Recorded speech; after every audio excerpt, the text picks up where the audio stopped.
Hello, good morning student. My name is Javed Padhan. Welcome to my YouTube channel Padhan Academy.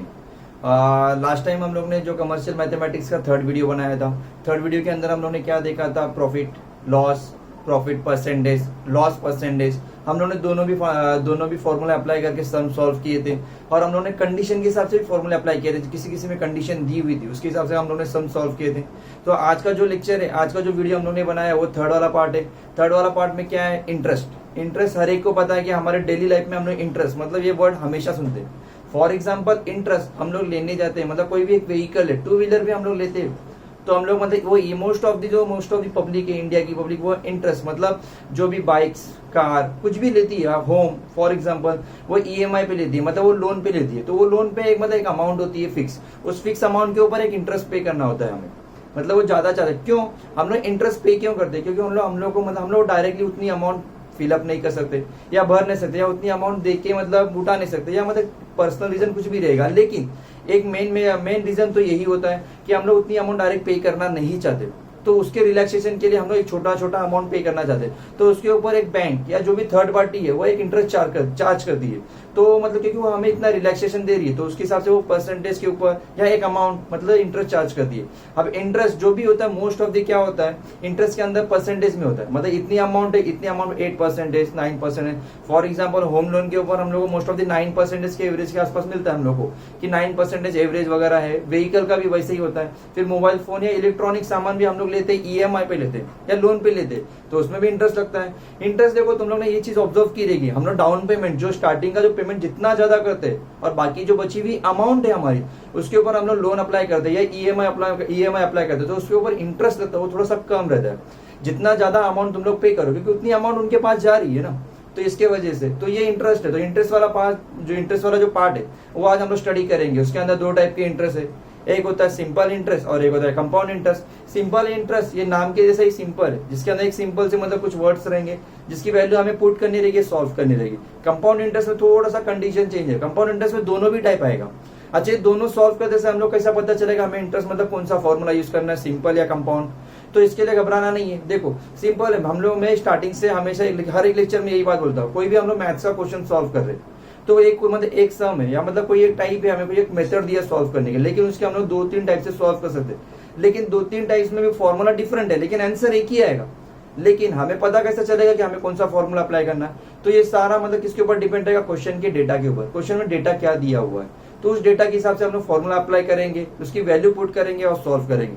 तो ये chapter के अंदर भी हम लोग वही देखने वाले हैं। तो सिंपल इंटरेस्ट, कंपाउंड इंटरेस्ट, ये दोनों के भी फॉर्मूला हम लोग देखेंगे, फिर उसके बाद में उसके सम स्टार्ट करेंगे। लेकिन मैं हमें ये एक बात बोलना चाहूंगा, जो भी हम लोग सिंपल इंटरेस्ट, कंपाउंड इंटरेस्ट या मैथमेटिक्स में कोई भी फॉर्मूला हम लोग सॉल्व कर दे या पुट कर दे या अप्लाई कर दे, उसके बाद में उसकी वैल्यू पुट कर दे। देखो कोई भी फॉर्मूला समझना है या कोई भी टॉपिक समझना है या हमें उसे अच्छे से करना है, तो वो फॉर्मूला या वो टॉपिक में क्या हर एक वर्ड मतलब एक छोटे से छोटे वर्ड भी रहेंगे ना, स्मॉल में हो कैपिटल में कुछ भी हो, उसका हर एक का मीनिंग हमें पता होना चाहिए। मीनिंग पता रहेगा तो हम लोग डायरेक्टली क्वेश्चन में से वो डेटा लेकर उसके अंदर फॉर्मूले पुट करके सॉल्व कर सकते हैं। तो इसलिए स्टार्टिंग में हम लोग मतलब फॉर्मूला तो लिखेंगे, फॉर्मूले के साथ जो उसके अंदर वर्ड आने वाले वो भी लिखेंगे। वो वर्ड मतलब एक एक वर्ड का मीनिंग क्या होता है और कहाँ जाके मीनिंग क्या चेंज होता है। फॉर एग्जाम्पल हम रेट ऑफ परसेंटेज ले रहे, तो पर एनएम में है, कैसा है, तो वो अच्छे से पढ़ेंगे। फिर एन है, फॉर एग्जाम्पल मतलब ईयर होता है, लेकिन हम लोग ईयर को ऐसा भी बोल सकते हैं, 12 मंथ्स भी बोल सकते हैं। मीनिंग है, दोनों का मीनिंग सेम है, लेकिन लिखने का तरीका अलग अलग है, तो वैसा वो भी देखेंगे हम लोग। तो इसलिए कंपाउंड इंटरेस्ट और सिंपल इंटरेस्ट दोनों के फॉर्मूला देखने से पहले हम लोग सिंपल इंटरेस्ट और कंपाउंड इंटरेस्ट का डेफिनेशन देखेंगे, दोनों एग्जैक्टली में है क्या, दोनों बोलते हैं किसके। बाद से कुछ ऐसे वर्ड है जो ये टॉपिक के अंदर यूज होने वाले, तो डेली लाइफ में भी तुम लोग यूज करते हो, लेकिन एग्जैक्टली उसका मीनिंग बता नहीं पाते हो, तो उसका मीनिंग भी हम लोग देखेंगे। फिर उसके फॉर्मूले देखेंगे, फॉर्मूले के अंदर जो वर्ड रहेंगे उसके भी मीनिंग देखेंगे। उसके बाद में हम लोग सम स्टार्ट करेंगे। टाइप्स बताएं, एक था सिंपल इंटरेस्ट और दूसरा था कंपाउंड इंटरेस्ट। दोनों का डेफिनेशन मैंने आप बोर्ड पे लिखा हुआ, दोनों का डेफिनेशन को मैंने साथ में इसलिए लिखा है कि दोनों में फर्क क्या है, दोनों में डिफरेंस क्या है वो हमें पता चले। मैंने क्या बोला, सिंपल इंटरेस्ट मतलब एकदम सिंपल होता है। कंपाउंड इंटरेस्ट में सिंपल इंटरेस्ट भी आएगा, लेकिन एक कंडीशन अलग से आएगी।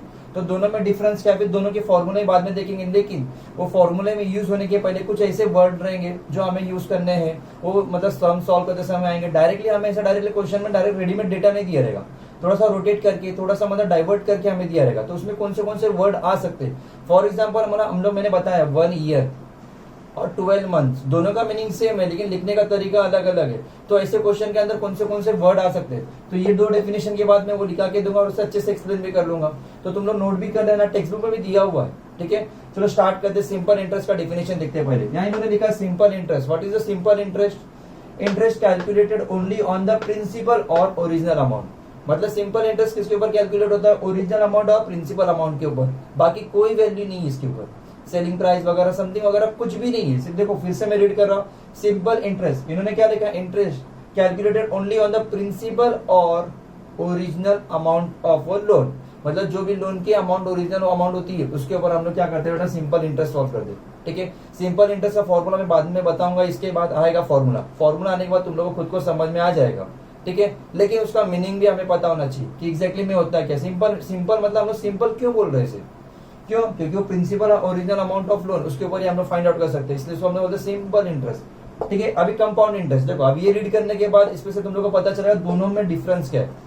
कंपाउंड इंटरेस्ट का डेफिनेशन क्या लिखा है? Interest calculated on the principal amount. ये तो लास्ट वाले इसमें भी था, लेकिन इसमें डिफरेंट क्या है और मतलब अलग क्या है पहले वाले में से देखते हैं। And also on the accumulated interest of the previous year. ध्यान से सुनना, यहाँ क्या लिखा हुआ? प्रीवियस ईयर, उसके हिसाब से हम लोग कंपाउंड इंटरेस्ट फाइंड आउट करेंगे।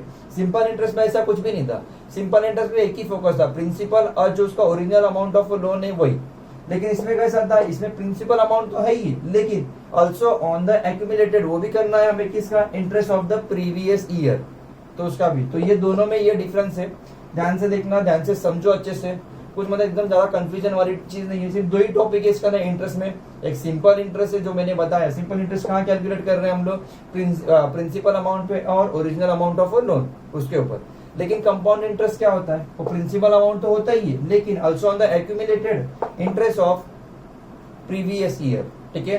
तो दोनों में ये डिफरेंस है, ये डिफरेंस मतलब ये, तो कंफ्यूजन होना नहीं है। फिर इसके बाद फॉर्मूला लेना है, लेकिन फॉर्मूले के पहले मैं कुछ वर्ड के मीनिंग में बोर्ड पे लिखूंगा और उसे अच्छे से एक्सप्लेन करूंगा, उसका मीनिंग क्या होता है, क्यों वाले वो वर्ड क्वेश्चन के अंदर आएंगे तुम्हें डायरेक्टली। फॉर एग्जाम्पल मतलब मैंने प्रिंसिपल अमाउंट ऐसा कोई क्वेश्चन में ऐसा डायरेक्टली मेंशन नहीं करूंगा मैं, इन्वेस्ट कर रहा है या मतलब कुछ खरीद रहा है, कुछ बोरो कर रहा है, तो ऐसे क्वेश्चन रोटेट करके डाइवर्ट करके तुम लोग को आएंगे। तो वैसे कौन से वर्ड आ सकते हैं, तो वो वर्ड मैं लिखूंगा और एक्सप्लेन करूंगा, ठीक है।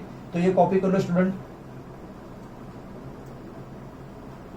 या मैंने कुछ इंपॉर्टेंट पॉइंट्स लिखे हुए हैं, 4 पॉइंट्स है और 2 पॉइंट इंपॉर्टेंट है, मतलब जिनका डेफिनेशन मैं ये रफ करने के बाद बताऊंगा तुम लोग को, ठीक है। स्टार्टिंग में क्या लिखा हुआ? क्रेडिटर, क्या लिखा हुआ है? क्रेडिटर, ठीक है। देखो ये सारे वर्ड तुम लोग जनरल लाइफ में देखते हो, यूज करते हो, बाकी लोगों को भी मालूम है, नॉर्मल पब्लिक को भी मालूम रहता है, लेकिन तुम लोग कॉमर्स के स्टूडेंट हो, तुम लोग को हर एक को एग्जैक्टली डेफिनेशन पता होना चाहिए, एग्जैक्टली में वो वर्ड का मीनिंग क्या होता है, उसकी रिस्पॉन्सिबिलिटी क्या होती है। तो वो यहाँ लिखा हुआ है बोर्ड पे, जिसको नहीं भी समझ में आ रहा ध्यान से देखना और इसका मीनिंग समझने की कोशिश करना, ठीक है।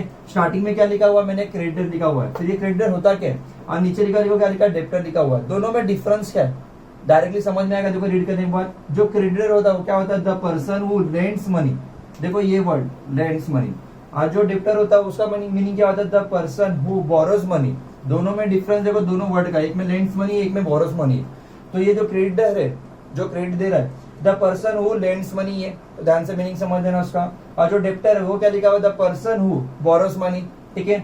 अब नीचे है प्रिंसिपल और कैपिटल, ये दोनों वर्ड का मीनिंग एक ही होता है, ठीक है। कैपिटल अमाउंट, प्रिंसिपल अमाउंट, ठीक है, दोनों का मीनिंग आगे मैंने लिखा, the amount of money which is borrowed और डिपॉजिट, जो डिपॉजिट करते हैं हम लोग, मतलब वो प्रिंसिपल मतलब इन्वेस्ट करते हैं, फॉर एग्जांपल कुछ भी, तो वो डिपेंड करता कंडीशन के ऊपर। तो इधर क्या लिखा हुआ? प्रिंसिपल और कैपिटल, ये दोनों वर्ड यूज कर सकते हैं, दोनों नाम यूज कर सकते हैं। उसका मीनिंग मैंने क्या लिखा है? The amount of money which is borrowed और डिपॉजिट, ठीक है। ये वर्ड याद रख लेना, दोनों का मतलब। देखो हम लोग एग्जाम में डेफिनेशन नहीं आने वाली है, लेकिन ये सारे टर्म्स, ये सारे कंडीशन, ये सारे नाम, इनका मीनिंग हमें क्वेश्चन के अंदर यूज होगा। इनका मीनिंग पता रहेगा तो हम लोग क्वेश्चन के अंदर से जो डेटा निकालेंगे, डेटा गिवन के लिए यूज करेंगे, तो हम लोग पता रहेगा हमें कि प्रिंसिपल अमाउंट क्या है, क्रेडिटर कौन है, टाइम क्या है, वगैरह वगैरह ऐसा। तो इसके वजह से इसका मीनिंग अच्छे से समझ लो। लास्ट में लिखा है टाइम, टाइम का डेफिनेशन। अभी तुम लोग बोलोगे सर टाइम क्यों होता है? कभी कभी टाइम पीरियड दिया रहता है, 6 मंथ है, 2 days है, समथिंग कुछ भी ईयर्स में है, जो मतलब क्वेश्चन है, जो डेटा, जो हिसाब से डेटा है उसके हिसाब से एक टाइम पीरियड, एक लिमिट भी होती है, उसमें एक लिमिट होती है, एक लिमिट तक बोला होता है कि इतना पे करो, उससे ज्यादा होता है मतलब वो लिमिट क्रॉस हो जाती है तो तुम्हारा जो भी रेट ऑफ परसेंटेज है, जो रेट ऑफ मतलब जो भी तुम्हारा इंटरेस्ट है तो वो बढ़ेगा, इसके लिए वो टाइम पे टाइम यूज होता है। तो टाइम का डेफिनेशन मैंने क्या लिखा है, the period for which money is deposit, which money है डिपॉजिट, और दूसरा ऐसा ही बोलता है बोरोड इज कॉल्ड टाइम, ठीक है, उसको हम लोग टाइम बोलते हैं। दोनों में से भी कोई भी डेफिनेशन तुम लोग अप्लाई कर सकते हो, सिर्फ मीनिंग समझो, मीनिंग इंपॉर्टेंट है। The period for which money is deposit, ठीक है। तो ये टाइम का डेफिनेशन था। डेफिनेशन एग्जाम में नहीं आएगा, तुम लोग को हर एक का सिर्फ ये वर्ड जितने भी मैंने लिखे इसका मीनिंग पता होना चाहिए, क्योंकि हमें क्वेश्चन सॉल्व करते समय इसका सब मीनिंग पता रहेगा तो क्वेश्चन में से हम लोग गिवन डेटा अच्छे से ले सकते हैं, ठीक है। और 2 पॉइंट है, मैं ये रफ करके 2 पॉइंट लिख के देता हूँ, ठीक है, कॉपी कर लो स्टूडेंट। ये स्टूडेंट बचे हुए 2 पॉइंट यहाँ मैंने लिखे हुए, एक है अमाउंट और दूसरा है इंटरेस्ट वैल्यू। अमाउंट हर एक को पता है अमाउंट का मीनिंग क्या होता है, ठीक है। अभी हमें डेफिनेशन तो याद नहीं रखना, अमाउंट का मीनिंग भी पता रहेगा तो भी चलेगा, लेकिन एग्जैक्टली में होता क्या है। Amount the sum of the principal and interest of the end of the time is called amount. देखो ध्यान से सुनना, प्रिंसिपल अमाउंट उसका कोई प्रॉब्लम नहीं, सम करना, लेकिन प्रिंसिपल अमाउंट का मतलब जो भी प्रिंसिपल अमाउंट है तुम्हारा, जो भी मतलब रुपीज में है जैसा भी है, और आगे क्या लिखा है, interest at the end of the time is called amount. फिर से मैं रीड कर रहा हूं सेकंड कंडीशन, उसमें क्या लिखा है, interest at the end of the time is called amount, ठीक है। ये अमाउंट का डेफिनेशन, नीचे अमाउंट का एक फॉर्मूला लिखा हुआ है, प्रिंसिपल प्लस इंटरेस्ट, ठीक है। जो भी तुम्हारा इंटरेस्ट, मतलब फॉर एग्जाम्पल हमारा तुम्हारा एक व्हीकल है 1 लाख का है, ठीक है, वो इंटरेस्ट के साथ 1,40,000 आ रहा है, ठीक है। तो मेरे को अमाउंट फाइंड आउट करना है, तो जो मेरा प्रिंसिपल अमाउंट रहेगा मैं उसे लूंगा, और जो मेरा इंटरेस्ट है वो अमाउंट लूंगा, दोनों का टोटल करूंगा तो मेरे को क्या मिलेगा, अमाउंट मिलेगा। सिंपल सा एग्जाम्पल है बेटा, ठीक है, कंफ्यूजन नहीं होना है किसी को भी। अमाउंट का ये डेफिनेशन था, ये डेफिनेशन याद रखना ऐसा कुछ जरूरी नहीं, ये पता होना चाहिए क्या principal amount plus interest amount हम लोग ने टोटल कर दिया तो हम लोग क्या मिलेगा, प्रिंसिपल मिलेगा, प्रिंसिपल बोलो सॉरी अमाउंट मिलेगा, ठीक है। अभी नीचे बेटा इंटरेस्ट वैल्यू, इंटरेस्ट वैल्यू हर एक को पता है, यहाँ मैंने इंग्लिश में लिखा हुआ है, जो डेफिनेशन तुम्हारी टेक्स्ट बुक में वो डेफिनेशन यहाँ लिखी हुई है। जनरल लाइफ में अभी देखो ये रीड करने के बाद तुम लोग को ऑटोमेटिकली समझ में आ जाएगा। हम लोग कहीं से भी मतलब फॉर एग्जांपल एक जनरल लाइफ में कहीं से भी कुछ लोन लेते हैं या किसी पर्सन के हिसाब से, मतलब पर्सन के पास से हम लोग लोन लेते हैं पर्सनली, मतलब कि भाई हम लोग को कुछ एक अमाउंट दे दे, मतलब इतने इंटरेस्ट पे, महीने में इतना इंटरेस्ट दे दूंगा, उतना इंटरेस्ट दे दूंगा। फॉर एग्जाम्पल 100 रुपीज के ऊपर इतना इंटरेस्ट दूंगा, तो मैं 1000 में लूँ, लैक्स में लूँ, लेकिन वो 100 रुपीज के हिसाब से काउंट करते हैं हम लोग, और जो मंथ होंगे फिर जितने ईयर रहेंगे तो उतना इंटरेस्ट बढ़ते भी जाता है वो। तो सब लोग ने ये किया रहेगा डेली लाइफ में, या मतलब सब लोग ने, मतलब आप तुम लोगों के पेरेंट्स ने या घर में किसी ने या आजू बाजू सराउंडिंग में तुम लोग ने देखा रहेगा। तो इंटरेस्ट वैल्यू, हाँ देखो इंटरेस्ट नहीं, मतलब इंटरेस्ट एक अलग टर्म हो गया, इंटरेस्ट वैल्यू एक अलग टर्म हो गया, ठीक है। तो इसका डेफिनेशन क्या है, द इंटरेस्ट ऑफ 1 ईयर, ध्यान से सुना, in the interest of 1 year for every ₹100, ये अमाउंट फिक्स है, 100 is called interest rate per annum, annum मतलब पर ईयर ही होता है, एनम का मतलब होता है 1 ईयर, ठीक है। पर एनम बोला मतलब पर 1 ईयर। मैं फिर से रीड कर रहा हूँ, the interest of 1 year, interest of 1 year की बात हो रही है, for every ₹100 is called interest rate per annum, ये इसका डेफिनेशन है, ठीक है। ये टोटल 6 पॉइंट्स इंपॉर्टेंट पॉइंट्स हैं। मैं बताना इसलिए चाह रहा था कि ये क्वेश्चन के अंदर रोटेट करके मतलब कैसा भी मतलब कुछ और नाम से और तरीके से आएंगे तो हमें पता लगाना, मालूम पड़ना चाहिए कि अमाउंट क्या है, इंटरेस्ट वैल्यू क्या है, प्रिंसिपल क्या है, कैपिटल क्या है, ये सब। इसकी वजह से मैंने इसे अच्छे से एक्सप्लेन किया। तुम लोग भी रीड करो, किसी को डाउट रहेगा तो मेरे को कमेंट में मेरे को मैसेज कर सकते हो, जो भी डाउट रहेगा मैं डाउट क्लियर कर लूंगा, ठीक है। अभी हम लोगों ने जो 2 टॉपिक स्टार्ट किए थे, एक था सिंपल इंटरेस्ट और कंपाउंड इंटरेस्ट, और दोनों के फॉर्मूले देखेंगे, फॉर्मूले के अंदर जो भी टर्म्स है वो टर्म्स का डेफिनेशन, वो टर्म्स की मीनिंग भी समझेंगे, उसके बाद में हम लोग सम स्टार्ट करेंगे, ठीक है स्टूडेंट। ये कॉपी कर लो, ये दोनों भी पॉइंट, ये टोटल 6 पॉइंट भी इंपॉर्टेंट पॉइंट्स है, सब सारे के सारे जितने भी 6 पॉइंट्स है, हर एक का मीनिंग तुम लोग को पता होना चाहिए, डेफिनेशन याद नहीं रखना हमें, उसका मीनिंग समझ में आना चाहिए, ठीक है स्टूडेंट। कॉपी कर लो ये स्टूडेंट, मैंने यहाँ दोनों ही फॉर्मूले लिखे हुए, एक सिंपल इंटरेस्ट है और कंपाउंड इंटरेस्ट है। दोनों भी फॉर्मूला हम लोग ध्यान से देखेंगे, और फॉर्मूले के अंदर के जो भी टर्म्स है दोनों में डिफरेंस क्या है वो भी देखेंगे, अंदर के जो टर्म्स है वो टर्म्स का मीनिंग क्या होता है वो भी समझेंगे अच्छे से, ठीक है। स्टार्टिंग में हम लोग देखते हैं सिंपल इंटरेस्ट, सिंपल इंटरेस्ट का हम लोग ने डेफिनेशन भी देखा, सिंपल इंटरेस्ट हम लोग ने बोला कहाँ कहाँ यूज होता है उसको भी देखा हम लोग ने अच्छे से, ठीक है। अब सिंपल इंटरेस्ट का फॉर्मूला मेन तो सम ही होता है, सम के अंदर हमें फॉर्मूला अप्लाई करना होता है, हम लोग को सिंपल इंटरेस्ट फाइंड आउट करने बोला, लेकिन हमें ये भी देखना है कि फॉर्मूले के अंदर टर्म्स कितने हैं, मतलब क्या क्या है, और उसकी तो वैल्यू हमें पता होनी चाहिए, तभी तो हम लोग सिंपल इंटरेस्ट फाइंड आउट कर सकते हैं, ठीक है स्टूडेंट। देखो सिंपल इंटरेस्ट का फॉर्मूला क्या लिखा, P into N into R, divide में क्या लिखा 100, चलो ठीक है, ये तो 100 जो नंबर है उसका कोई इश्यू नहीं, 100 हर एक को पता है, लेकिन P, N और R ये तीनों का मीनिंग हमें पता होना चाहिए। तो P का वैल्यू, P जो है पी क्या होता है where, P is the principal amount, मैंने बताया था, उसका डेफिनेशन भी लिखा के दिया। इसका दूसरा नेम क्या होता है, कैपिटल होता है, ठीक है। तो पी इज इक्वल टू क्या होता है, प्रिंसिपल। स्मॉल एन लिखा हुआ, देखो स्मॉल एन और कैपिटल एन दोनों में डिफरेंस है। कैपिटल एन हम लोग आगे यूज करेंगे रेट ऑफ के लिए, रेट ऑफ नंबर के लिए, ठीक है। अभी यहाँ मैंने स्मॉल एन लिखा है, उसका मीनिंग क्या लिखा है, नंबर ऑफ ईयर्स, ठीक है। फॉर एग्जाम्पल उन्होंने तुम लोगों को दिया 6 मंथ्स, लेकिन यहाँ क्या लिखा, नंबर ऑफ ईयर्स, तो हम लोग को वो 6 मंथ्स को ईयर में कन्वर्ट करना है। तो हम लोग को मालूम है 6 मंथ्स मतलब क्या होता है, हाफ ईयर्स।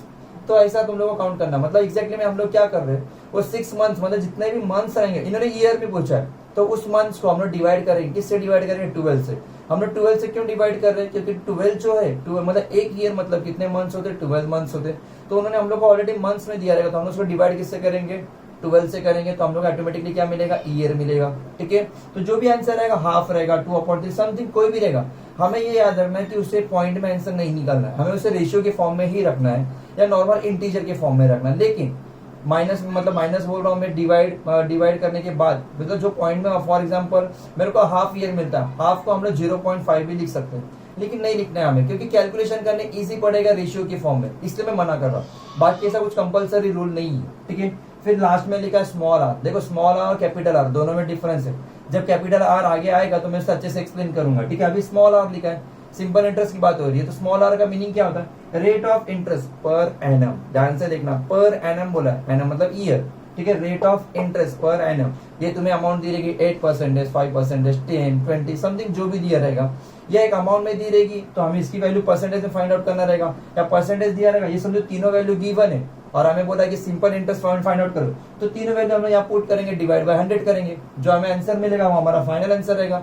देखो अभी क्वेश्चन तुम्हें पता है कि सिंपल इंटरेस्ट का फॉर्मूला ये left hand side equal to right hand side, लेकिन एग्जाम में कभी क्वेश्चन ऐसा आया जिसमें सिंपल इंटरेस्ट दिया हुआ है, प्रिंसिपल की अमाउंट भी दी हुई है, एन की वैल्यू भी दी है, कितने ईयर्स है, लेकिन तुम्हें आर फाइंड आउट करने बोला, तो इजी है, कुछ हार्ड नहीं है, क्योंकि हम लोग को जिसकी वैल्यू फाइंड आउट करनी है उस टर्म को एक साइड में रख देना, बाकी सारे टर्म्स को एक साइड में किया जाना, तो ऑटोमेटिकली सॉल्व हो जाएगा। कभी भी मैथमेटिक्स में कोई भी सम करते समय ये बात याद रखना, फॉर्मूले में कितने टर्म्स है, 3 टर्म्स है, तो समझना फॉर्मूला 3 टाइप्स में बन सकता है, मतलब 3 टाइप्स में क्वेश्चन आ सकते हैं हम लोग, इसमें भी 3 1 2 3 ये 3 है, और एक चौथा है सिंपल इंटरेस्ट, 4 टर्म्स है, हमें फाइंड आउट करना है, मतलब कोई भी एक टाइम फाइंड आउट करना था, 3 टर्म्स हम लोग गिवन दिए रहेंगे। आज समझो 2 टर्म्स है तो तीसरे के लिए कुछ ना कुछ कंडीशन गिवन रहेगी, ऐसा हो ही नहीं सकता कि कुछ गिवन ना दिया हो। क्वेश्चन हम लोग को स्टार्टिंग से स्कूल में से हम लोग मैथ्स पढ़ते, हर एक टीचर ने यही बोला हमें कि क्वेश्चन के अंदर ही मतलब सोल्यूशन है, कहीं ना कहीं हिंट है, तो हमें क्वेश्चन को अच्छे से रीड करना है और उस कंडीशन को, उस फॉर्मूले को देखना है एग्जैक्टली में क्या कंडीशन, क्या गिवन दिया हो, उसे यूज करके सॉल्व करना है, ठीक है स्टूडेंट। ये सिंपल इंटरेस्ट का फॉर्मूला हुआ, वहाँ कंपाउंड इंटरेस्ट का फॉर्मूला लिखा हुआ सेम है, लेकिन थोड़ा सा डिफरेंस है। डिफरेंस मतलब जो अंदर के जो भी टर्म्स है वो तो ऑलरेडी तुम्हें पता ही है, वहाँ उसका मीनिंग मैंने यहाँ लिखा के दिया है। देखो इसलिए मैंने दोनों फॉर्मूला बाजू बाजू में लिखे, दोनों तुम लोग कंपेयर कर सको, ठीक है। फॉर्मूला क्या लिखा, P इंटू ब्रैकेट है, ब्रैकेट के अंदर क्या 1 प्लस R अपॉन 100, और वो दोनों जो ब्रैकेट डाला हुआ उसके पावर में क्या लिखा हुआ n, ठीक है। बाकी तुम लोग को P का मीनिंग पता है, प्रिंसिपल होता है, R का मीनिंग पता है तुम लोग को, rate of interest per annum होता है, और n का मीनिंग पता है नंबर ऑफ ईयर्स होता है। जो भी वैल्यू रहेगी वहां पुट करनी है। मैं फिर से बोला, जो नंबर ऑफ ईयर्स है मंथ्स में दिया रहेगा, तुम्हें ईयर्स में कन्वर्ट करना पड़ेगा और उसकी वैल्यू पुट करनी पड़ेगी, ठीक है। प्रिंसिपल की जगह पे कैपिटल ये वर्ड आ सकता है, तो वो भी पता होना चाहिए तुम्हें। बाकी सारे वैल्यू पुट करनी। अच्छा, सॉल्व करते समय डायरेक्ट पी, यहाँ जो भी अमाउंट पुट करोगे उससे डायरेक्ट अंदर लेके आके मल्टीप्लिकेशन नहीं करना, पहले अंदर का टर्म सॉल्व करो, उसके पावर में जो भी टर्म है तो उसे पहले कैलकुलेट कर लो, एक फाइनल आंसर मिलने के बाद उसका मल्टीप्लिकेशन पी से करना। कोई स्टेप है, मतलब कुछ स्टेप है कंपलसरी, उसे फॉलो करो तो ये आंसर मिलेगा।